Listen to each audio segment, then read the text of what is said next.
Hello and welcome to TOI Auto, and today I have the Virtus GT with me.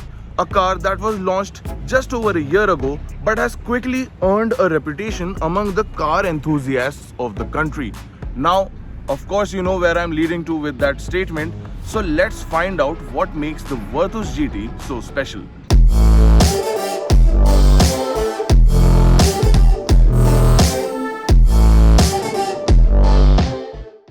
Now, to be a successful enthusiast car that gets a cult reputation, a car has to be both practical and sporty as a daily driver. And those are things that I think the Virtus has covered very well, but it still has to justify its reputation against other cult names such as Volkswagen's own Polo and even the Honda Civics and Cities. Well, what do I mean when I say that this car has started to earn a reputation?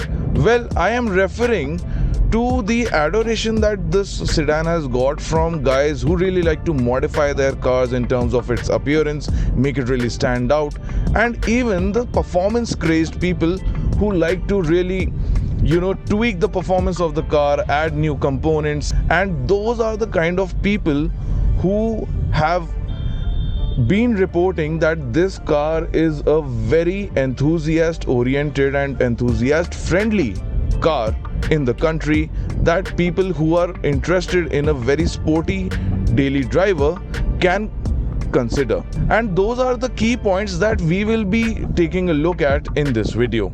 Now, while it is great that the Virtus GT is appealing to such a set of an audience, I am betting that the majority of buyers of this sedan are people like me who just want a really good driving, very well built car from the showroom itself. And I have been making my observations about the Virtus on those keynotes in the past few days that I have had it.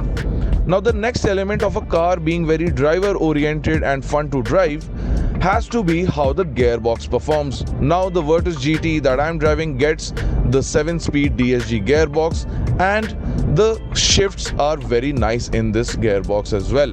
However, there is also a lot of variation that you get with this gearbox, including these paddle shifters behind the steering wheel. You can put it in manual mode, you can even put it in a sports mode. The sports mode, let's see the kind of revs that it holds, and I'll just change the view for you here, and there we go. Now we're at the third gear.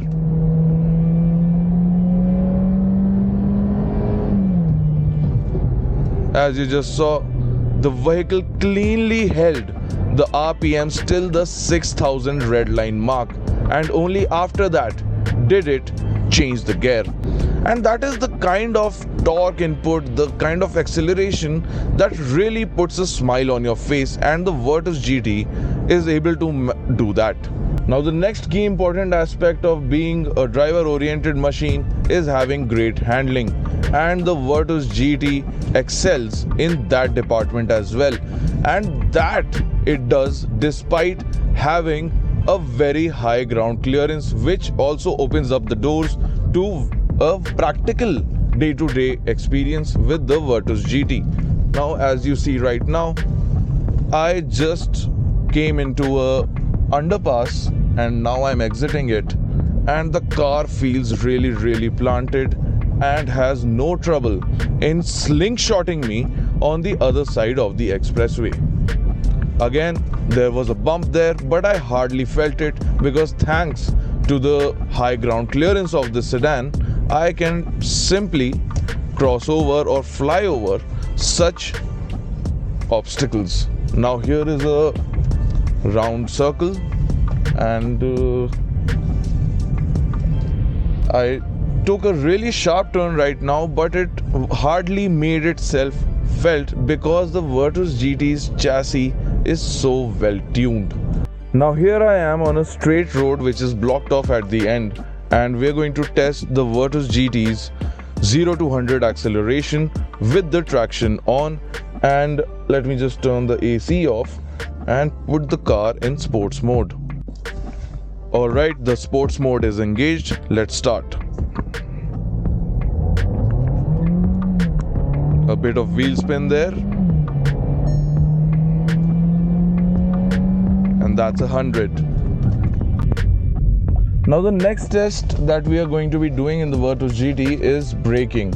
So we'll bring it up to 100 and then come completely down on the brakes. And that is the kind of braking that is on offer in the Virtus, because as you just saw, I just stood on the brakes and the car came down to a complete halt really quickly, but most importantly really confidently without losing its line. And that is something that really appeals to people who focus more on how the car drives rather than the kind of features and luxury that it is offering. Now the engine, of course, in the Virtus GT is the 1.5 liter Evo, producing 150 bhp and 250 newton meters of torque. And the best part is that Volkswagen recently also introduced the GT in the 1.5 liter Evo with the manual gearbox to give those enthusiasts even more control over their driving and how the car performs.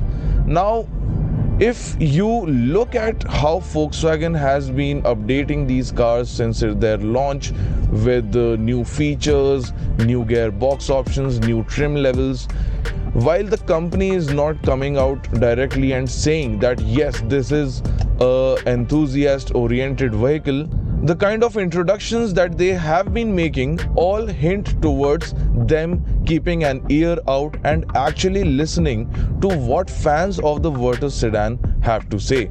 And that is really great to see.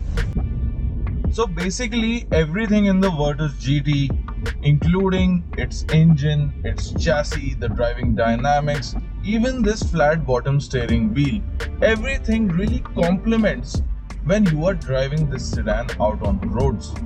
And that is something that I think is probably the reason why this has quickly started to catch its enthusiast car reputation.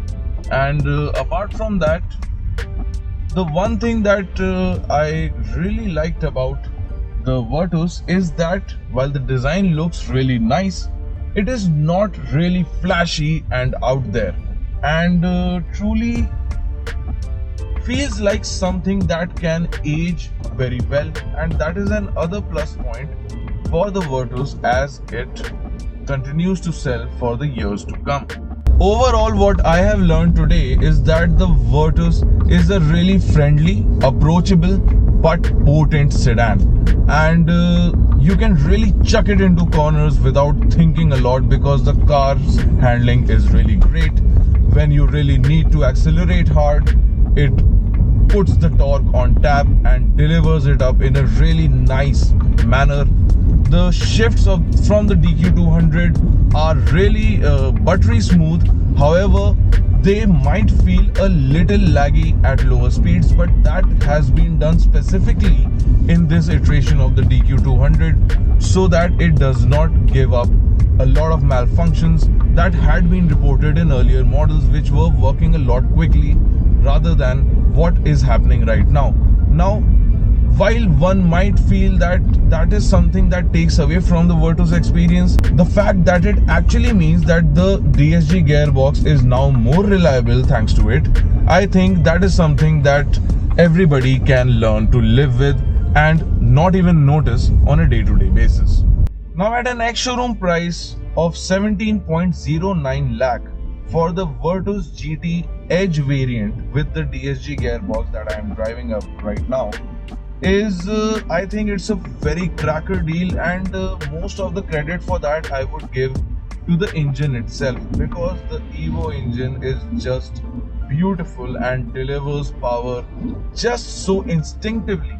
Even the DSG gearbox performs so instinctively that eventually after a couple of kilometers you feel really connected with the vehicle, and that is exactly the kind of feeling you want from a car that is your daily driver but an enthusiastic and spirited driver as well. So those were my impressions on how the Virtus GT could very well be the next cult classic among the enthusiasts of our country. If there are any other vehicles in this category that you would like me to review, let us know in the comment section below. Like always, do remember to like, share and subscribe to our channel for more such content. Until next time, this is Amber Banerjee signing out.